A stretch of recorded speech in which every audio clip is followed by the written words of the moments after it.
les hommes sénégalais sont des complexés pour moi.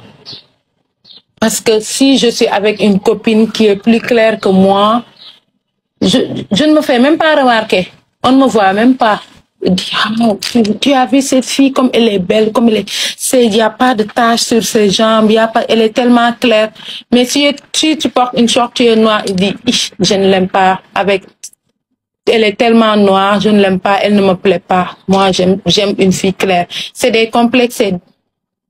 Tu te sens pas à l'aise. Tu dis que tu n'es pas belle parce que ma copine maman, elle utilise quelque chose, elle a un teint clair, tout ce qu'elle met, c'est joli. Pour faire des maquillages, elle met un peu de poudre, ça va. Mais si tu es noire, pour faire les maquillages, tu te sens pas belle. Tu vas te dire que c'est moche parce que ma peau est trop noire.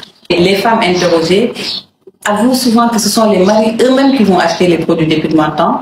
Et ce sont ces mêmes maris qui vont délaisser leur épouse quand elles arrêtent de se dépigmenter. Et il y a même des petites histoires qu'on raconte. C'est-à-dire que si on veut être bien servi au cours des cérémonies religieuses ou bien des événements festifs, il faut être clair parce que ce sont les femmes claires qui se mettent à l'avant, qui sont servies les premières par rapport aux femmes qui sont encore restées toutes noires. Et justement, dans cette enquête qualitative menée en 2006, à la question de savoir quel est le teint idéal recherché par les femmes, c'était toujours le teint marron.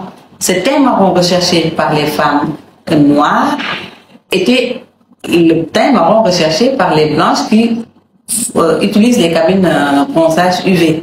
Et on a parlé de métissage universel. Chacun voulait avoir cette peau marron, aussi bien les femmes noires que les femmes claires.